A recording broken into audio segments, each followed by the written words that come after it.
Aloha and welcome to Author Talk. I'm Lori Yerksa coming to you from the beautiful Big Island of Hawaii. And I am so excited about my guest today, Kimberly V. Garner, the author of 7 Years to Simone, Finding Faith to Overcome Fertility After 40, Having a Baby After 40. She has an amazing story.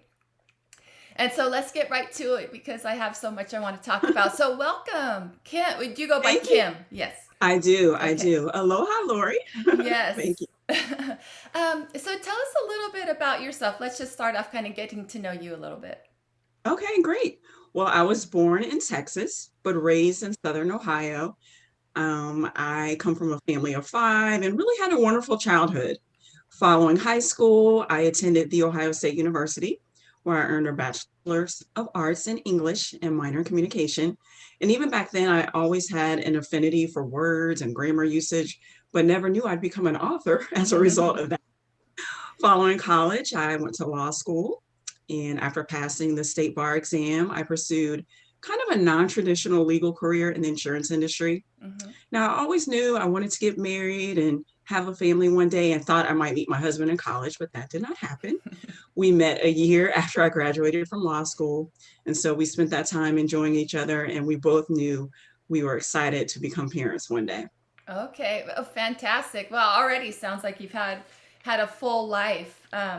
Sorry, I'm stepping on the court. So, you, I love the part about your family and all of that, because you had a healthy family, and Yes, and so yes. that in itself will be inspiring, I believe, to people. Mhm. This book is so inspiring. I loved reading it. But so you had a healthy upbringing. Yes, You and your mother had a wonderful connection, and yes. you grew up wanting to have a daughter and kind of carry that on with your own daughter. Yes, I had a wonderful, no family's perfect, but I definitely had a wonderful upbringing and I was close to both of my parents.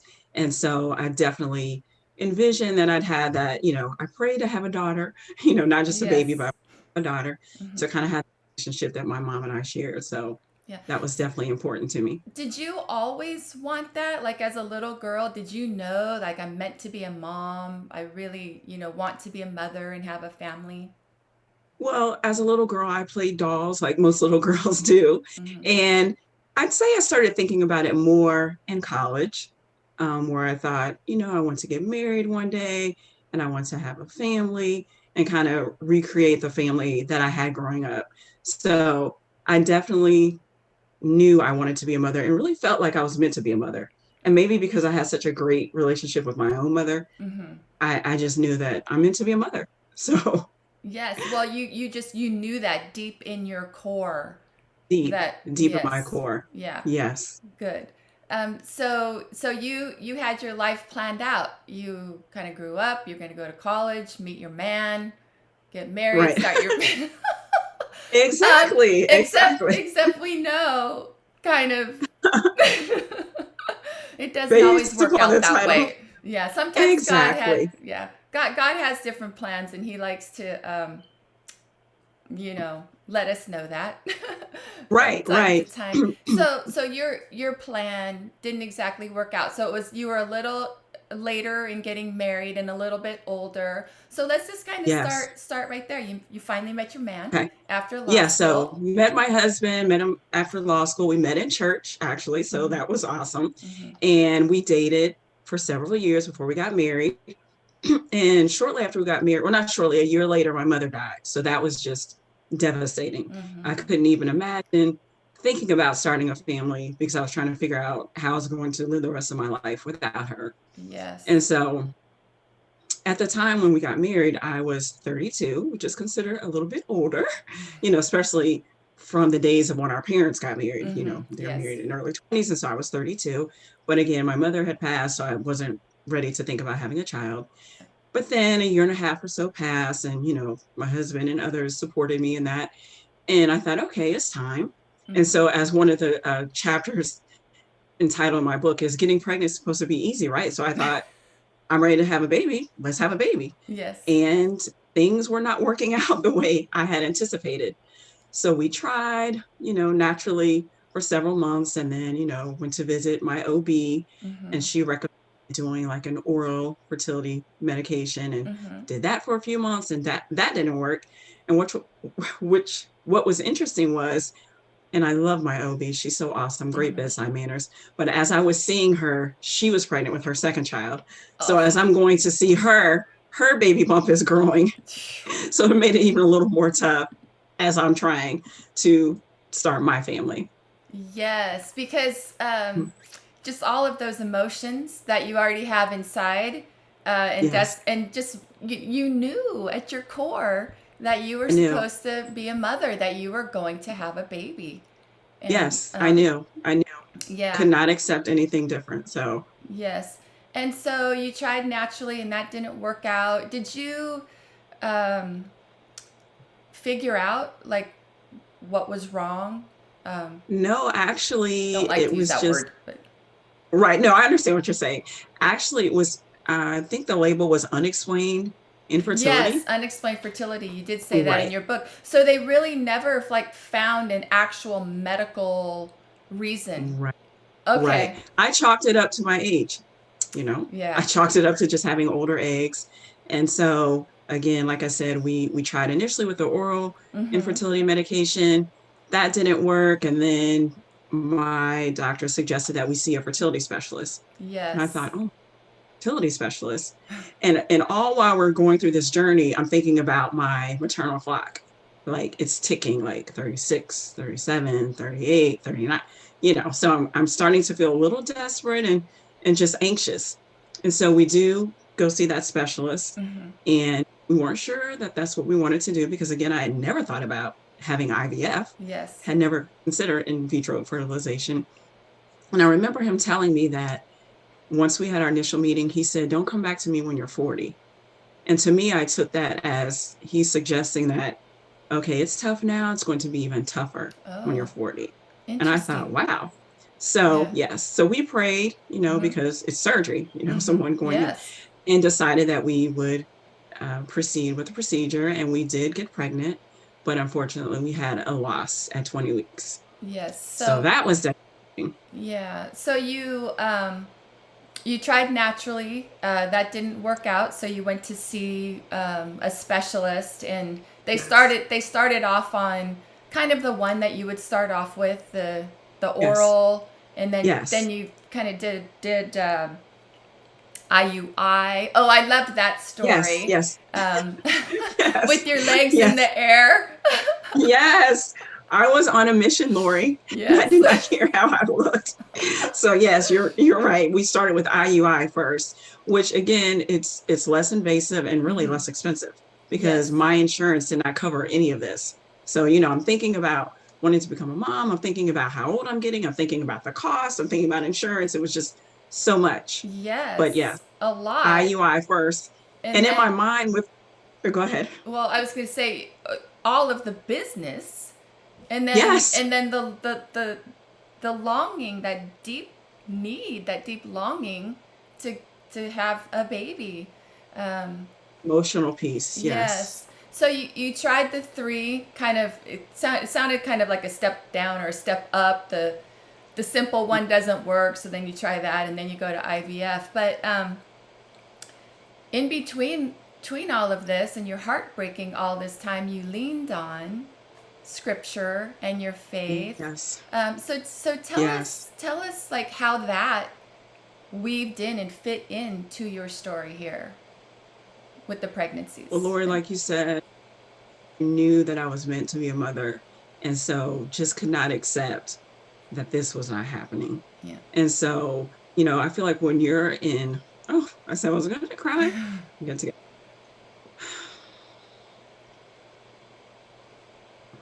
when you're in a battle, you need the support that God can provide. And so that's what I sought. That's what I leaned on. Um, and there are so many scriptures about family and baby and about God encouraging you when you need him. And so Yes. that's what I held on to. I Yes. mean, after after I did everything that I could do, then I continued to pray and I found faith to believe that God would do what only he could do. And Yes. that's what I relied on. It was Yes. tough. It Mm-hmm. was tough. Mm-hmm. Yeah, it that came through, throughout your story, how hard it was and um, how, I mean, it is hard to stand on the scriptures and claim the promises and stay faithful when, let's face it, year after year, your book is titled 7 Years to I Simone. remember I remember entering my 40s and had like a sobering moment. I thought, wow, I'm 40, still trying to have a baby. And my mother was 40 when I was 18. Mm, That yeah. was just sobering. Like, Yes. wow. So you kind of But grew up together, you and your mom. yes, Yeah. yes. I mean, Mm-hmm. yes. So, I thought, wow, I cannot believe, when the big 4-0 hit, and here I was still on this journey, still fighting for my faith, fighting for my fertility in faith. And, Yes. Hebrews 11:1 says, faith is a substance of things hoped for, the Yes. evidence of things not seen. And so Yes. I had to trust that. I had to trust. Yes. And I love the way you weaved that scripture throughout your Mm-hmm. writing, kind of more towards Mm-hmm. the end, the back of the book. But so I'm also a Christian. I have deep faith. I am madly in love with Jesus. Mm-hmm. I understand and know well the attacks of the enemy. Um, and He so reminded me. Mm-hmm. yeah, and so talk a little bit about that. You stood, why you stood on God's promises because you know He put it in you to have a baby, Yes, but yet it yes, wasn't yes. happening, and so the attacks come. So speak about that a little bit. Yes, you are so right, Lori. He reminded me of, the losses, the miscarriages we had, the stillbirth that was heartbreaking. Mm-hmm. He reminded me that I'm now in my 40s. He reminded me of those statistics, you know, Yes. that, once you're 35 or over, you're considered advanced maternal age. Yes. And so I just was reminded, but then I kept feeding myself. I kept standing on his promises. And so I allowed God to remind me of who he is and what he can do. And Yes. so that was the only way. That was the only way to get through it. Because again, I had done everything I knew how to do. Mm-hmm. Yeah. So I mean, it really truly was in God's hands, and Yes.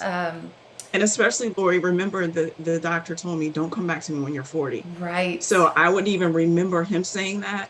But even though I remembered it, I decided I would not listen to it. And there's a difference. Like, I feel like Yes. when you're in a battle, there's a difference between can and will. Mm-hmm. You know, to know Mm-hmm. that someone can do something is not the same thing to know that someone will do something. And so I started to believe that God will do this. Not just that he can, but that he will do it. And Good. and just held onto those promises. Yes, and that actually was going to be my next question, was that you had to come to a place in yourself where you believed deep in your core that the all of the arrows coming at you, the attack from the enemies, you just have to choose to not buy into it and set Yes, a I belief. Yeah. Yes, yes, and I like that you said that. Like, I made a decision that I Mhm. would not give up hope, regardless of how I felt. I had to decide, and then once I decided, I strengthened that decision by the promises, by what God did for other women, by what He did for people that I even knew. Yes. Like it says, He's no respecter of person, and so I believed that He would do this, and then I did my part. Like, it sounds crazy, but I was taking prenatal vitamins, obviously the times that I had gotten pregnant, Mhm. and I had asked my doctor to prescribe. I didn't want over the counter because I'm older and I'm thinking I need the best of everything. And so I remember continuing to get those prescriptions filled even after my last miscarriage, was not pregnant. And many times thinking the pharmacist was wondering, what is she doing? Doesn't she know for 40? But I thought, nope, I don't care. I'm doing it because I'm praying about this. I'm going to prepare my body and my mind and do my part as I'm asking God to do his. I just, the word that kept coming to me while I was reading was warrior. You are a warrior, a prayer warrior. So your book is going to be inspiring in that way also. There's so many layers and so many levels to it, because it wasn't just the spiritual attacks. You were like, the one doctor said, come back when you're 40. You had an appointment with a genetic counselor. Yes. That what went on in that appointment? So in that appointment, that was when I think before the IVF. So at that point, I was 37, 38. So again, advanced maternal age. Mm-hmm. And it was horrible. I mean, they give you all the numbers of what can happen, what type of illnesses, what type of, mental challenges. And I think I don't even remember everything that the counselor said. I just kind of sat there like, I can't accept this. Like, Yes. you're telling me, but I will not receive this. But it was part of what the doctor recommended that you go through, but Mm-hmm. it just was not encouraging and it was not inspiring, to say the least. And I said, okay, you're sharing what you need to share, Yes. but I'm just not going to accept that for me. Yes, and that's brave. I mean, here's a doctor, here's a specialist, somebody that kind of knows this information, and that it's real. The information is true and real, and but you knew your belief was stronger, Right. and I love that. Because I'm sorry. Yes, because Yeah. God's promises are truer and more Yes. real. So, and Yes. again, although I'm sharing this, it wasn't easy. It wasn't like I just sailed through this, like, oh, I just know. I mean, I had moments, I would cry, I'd break down Yeah. sometimes, reading and tears, wetting the page. But Yes. when I'd have those crying sessions, I would pick myself up and say, no, Kim, this is what God Yes. said. Yes. Because you did have, and you said it earlier. We'll go back. I'll to circle back to it. After your first IVF treatment, did take, you got pregnant, and then at 20 weeks you went in for the sonogram, or uh Yes, went uh-huh. in for my 20-week appointment, Mm-hmm. and my doctor, didn't hear the heartbeat because, they put the thing on and Yeah. listen. Yeah. And initially she wasn't worried because at the last appointment we didn't hear it right away and she kind of had to search Mm-hmm. for it. But then we weren't hearing anything. And I kind of was lying on that table like, uh-oh, I started to feel a little nervous. And so she said, let's just go down the hall, and went down to the I guess they're called the ultrasound technician, and Mm-hmm. got the sonogram. And I remember it being just quiet. And, I'm asking, is everything okay? And the technician wasn't saying anything. And I just slowly looked and saw my daughter wasn't moving, like Yeah. suspended in air. And when I turned back, my doctor said, I'm so sorry, and hugged me. And I just could not believe it after Yeah. the money and the time and all Yeah. that. Yeah. This is what happened. Yes. And but I'm so sorry you had to go through that, and I can imagine the nurses, in those moments as well. But even in that, that very moment, I'll say, I know you were overcome with different emotions and stuff, but would you say that you still clung to God's promises even in that very moment? At that very moment, to be honest, I was trying to figure out how I was going to get through it that very Yeah. moment. Mm-hmm. So I don't think I was thinking that at that moment. Yeah. Yeah. Once I kind of regrouped, a few days later, and I thought, okay, the next thing was, okay, how long do I have to wait to try again? Like after a few days, because I had to have a delivery, which was Yes. 12 hours. You know, your body has to recuperate. Yes. So after having that, I asked my doctor how long, and because I said, no, this can't be the end of my story. And Yes. so I began to build my faith again, and stand on his promises and encourage myself. And then, of course, friends and family who were praying and supporting us as well. But Yes. in that very moment, I was just in disbelief. Yes. Understandably. And Yes, yes, and and with that, because this is deep into your faith journey now, of Simone, of kind of bringing about Simone, and yes, yes, and your friends and family have been supporting you and kind of following you, with this. And so you told them, I mean, that you were pregnant because you were really yes, excited, and yes, then yes, uh, it didn't really work out.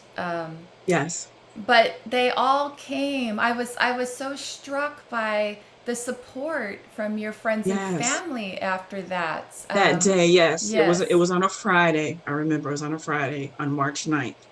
And I called one girlfriend and she called two other girlfriends that, I'm close to.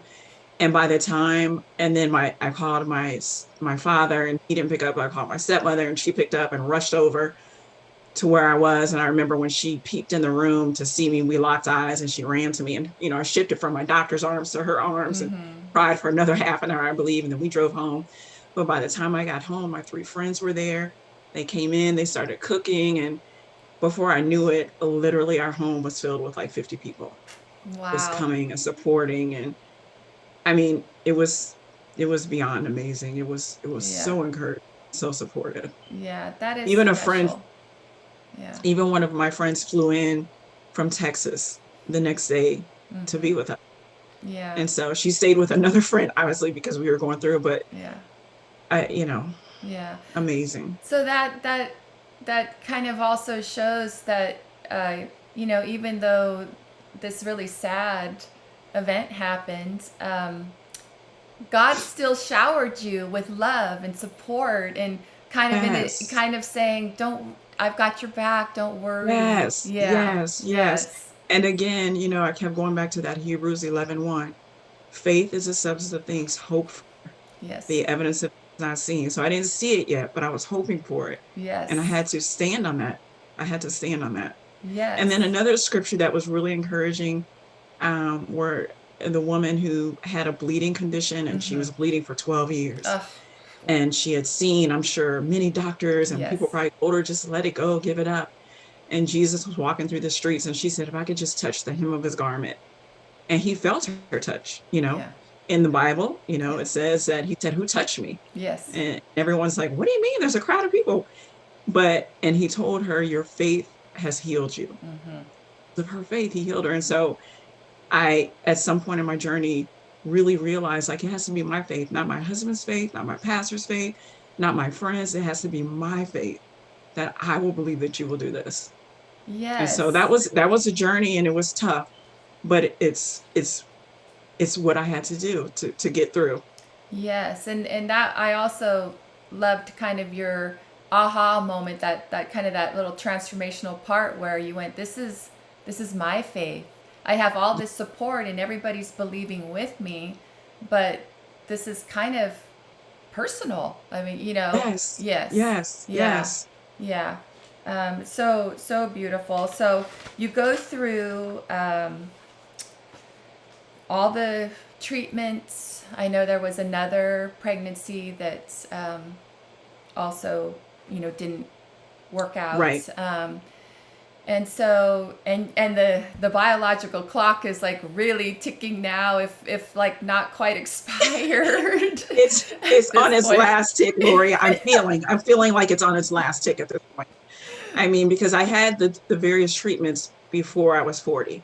So now I'm Yes. 40, into my 40s, and thinking, I've done everything. Mm-hmm. I did have a surgery because I knew I had fibroids and I thought, well, maybe it's the fibroids. Mm-hmm. And at the time, my doctor had looked and, there are different types of fibroids and what I had, he did not think contributed to infertility. Okay. But again, I thought I want to do everything I can do. Mm-hmm. And so I had the surgery and he said that based on the surgery, he felt to, didn't even see them, but because he felt to that were deep in the uterine lining, Mm-hmm. that he thought if you had the surgery just for this, it was worth it.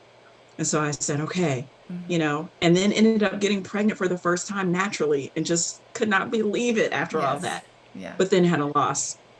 Then got pregnant again 10 months later naturally and then had a loss. Yes. And I was just emotionally battered by this time, Yeah. thinking. So then we spent the next year trying and praying and then the next year came and by this time I was 43. Yeah. 43, like still Yes. on this journey. And still believing wholeheartedly I that know, that's still taking prescription prenatal vitamins. yes. I Yes. mean, at 43, and just kept praying. And I remember my husband and I were planning a vacation for our 10-year wedding anniversary. Mm-hmm. And, I was really regular in terms of my cycle. Hmm. And I remember being a few days late and I was like, wait a minute, what? And so I waited a few more days and it didn't come and it didn't come. And I was like, oh my gosh, I might be pregnant. I remember sharing with my husband and I wasn't going to take an over the counter pregnancy test. I said, nope, I'm going to the doctor. I need a blood test. I need to know for real. And so I called, and because of the time that I went to the appointment, they said they need to call me the next day. And I remember picking up the phone and the sweet nurse said, is this Kim?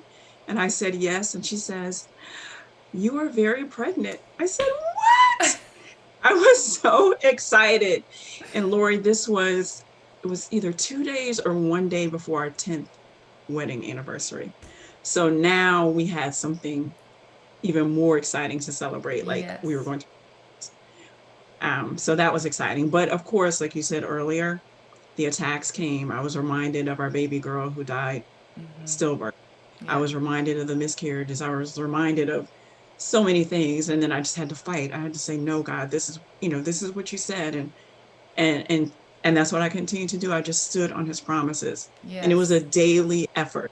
It was a daily effort. Yeah, and that came through in your writing too. I mean, I could just picture you just probably had those scriptures memorized, maybe still do, Yes. the ones that you Yes. know shared in the book, and Mm-hmm. I could see you battling, with Mm-hmm. those Yes. scriptures. Yeah. Yes, it was. I mean, you know how like you need to put gas in your car to run? Mm-hmm. I knew I needed to feed myself to believe, and it wasn't good enough that, I read something yesterday. It's like, no, today I need power. Yes. Sometimes I Yeah. needed power, twice in 1 hour, or sometimes, I could go through it, but I needed to strengthen my faith. Yes. Yeah. So you conquered the devil again during the when you found out you were pregnant and all the attacks Yes. came in. Okay, so you're pregnant. Um, Yes. So and excited. it's yes, and it's around your 10th anniversary. You're Yes. pregnant again, very pregnant, as the Yes. nurse Yes. Yes. said. Yes. That's exactly what she said. Love that, because I don't know if you can be very pregnant, right? I know exactly. When I took it, I was like, It I'm was very great. pregnant. It was great. Yes. Yes. Okay, so tell us about that now. So even when I was pregnant previously, I had just horrible morning sickness. Just I don't even know why they call it morning sickness because I was sick throughout the day. And Hmm. so even with this pregnancy with my daughter Simone, I was sick.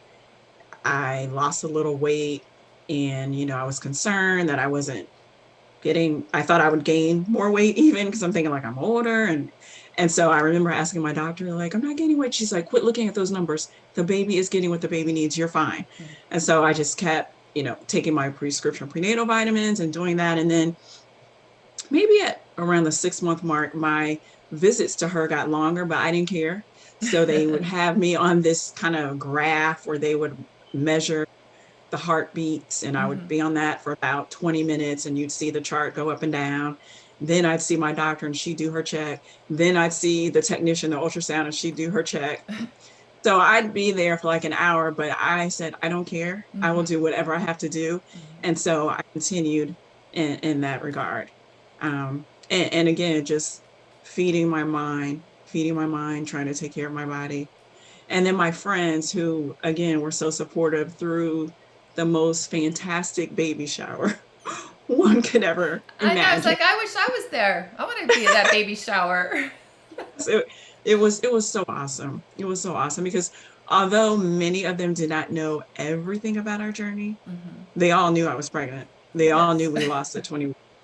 They didn't know, some didn't know the fertility and the Okay. miscarriages Yes. after, but they knew that. And the shower was just an amazing baby shower, French theme because I love, you know, the French language and culture. My sister-in-law is French. Hmm. So oh, it was Yeah. beautiful. Yeah. Yes, and that again, just your friends.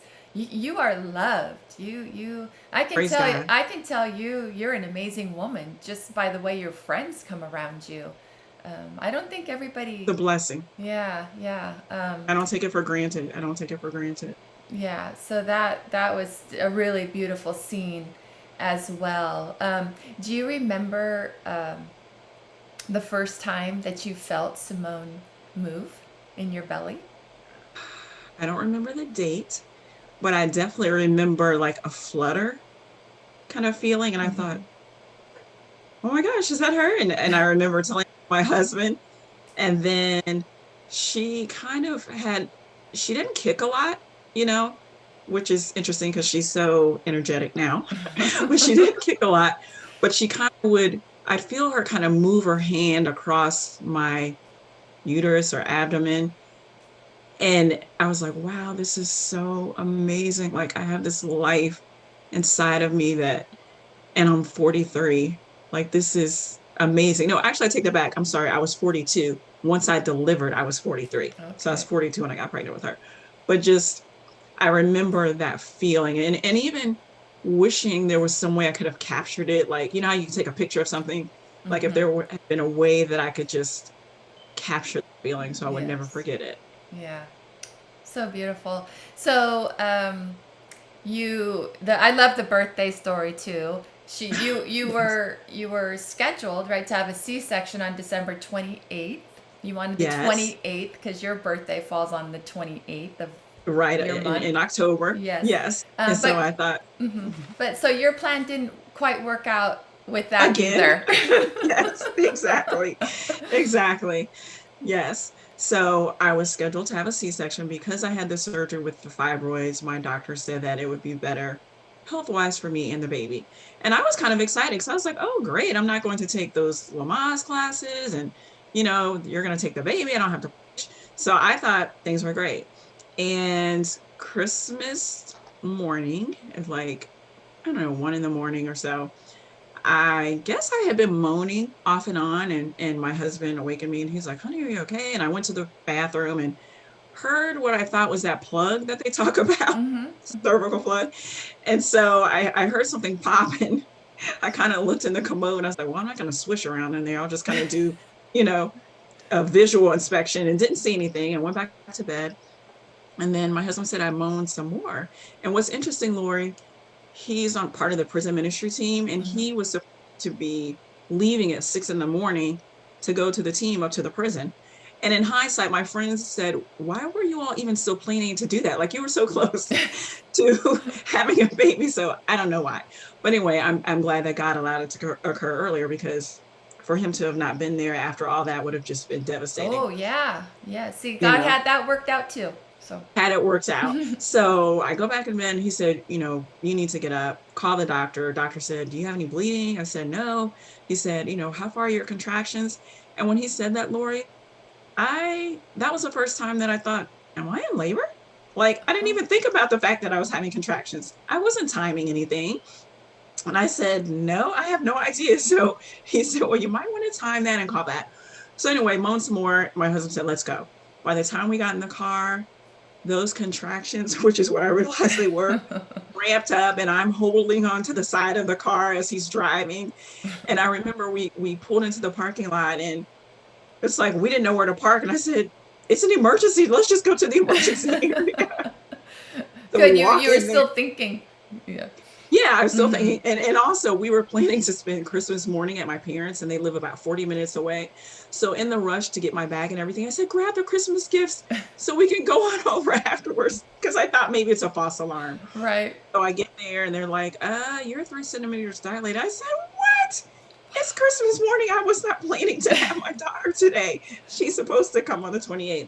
So went into labor. And the other thing that wasn't that I was kind of sad about, but got over quickly was my doctor who had delivered, you know, our first daughter stillbirth and who had been with me, who supported me. She was not on call that day. She was on call on December 28th when Oh, she was going to deliver. So for the first time throughout my pregnancy, I saw a doctor that I had never seen, and he delivered my daughter. wow. And so I remember during the procedure, you know, when they give you the epidural and they're kind of testing to make sure everything's okay. And he kept touching me and I kept saying, I feel that. So I was so nervous about the pain. And I'm sure I was annoying to him. I'm sure he was like, oh my gosh, let me get this baby, get this woman moving. Yes. So couldn't So, believe it on morning. oh, Christmas morning. let me just do something real quick right here. I, I, this is why this story is like so inspiring, such a faith builder, just following your journey. And then here, of all things, it's 7 years. I'll let you talk about this, but Simone is born on Christmas Day.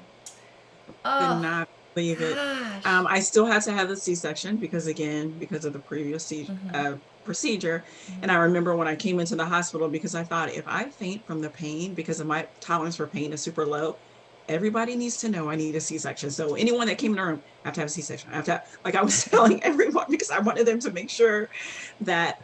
And so, yes, after all of that, and seven being the number of completion in the Mm-hmm. Bible, that I had her on Christmas morning, the day that, we recognize Jesus' birth.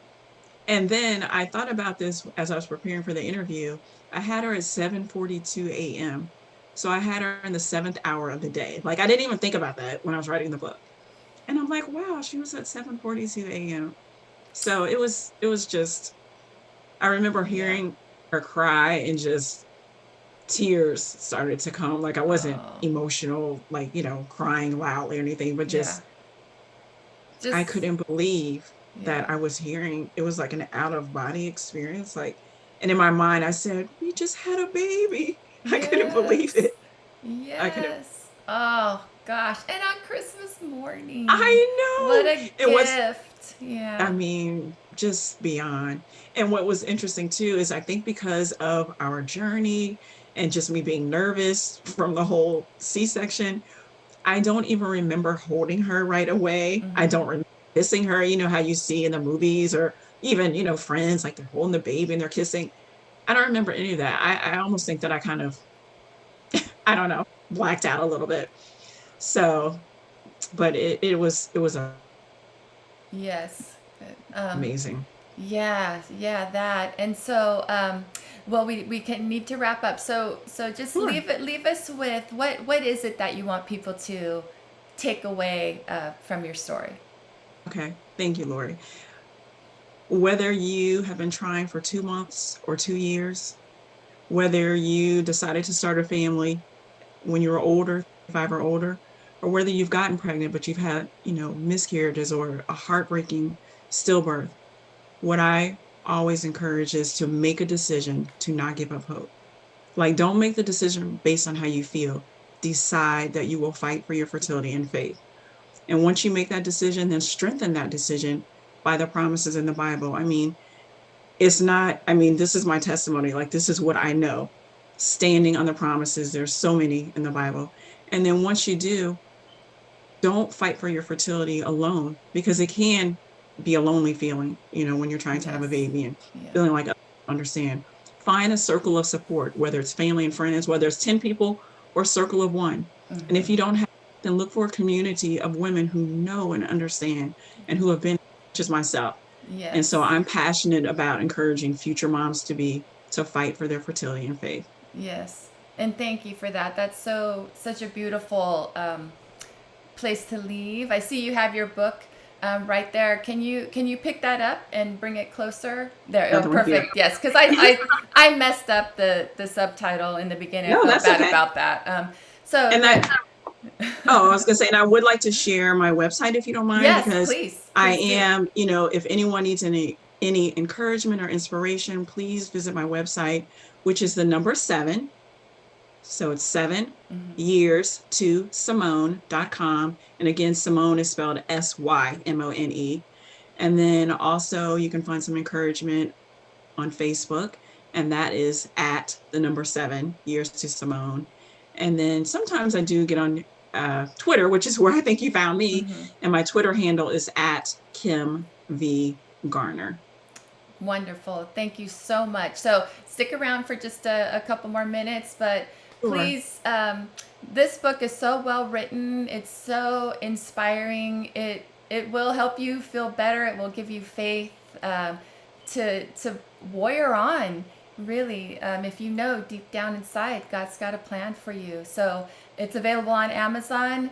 I highly recommend it, especially if anybody's having infertility treatments or you know of somebody. this would be the perfect book. So thank you for watching, and we will see you again next time.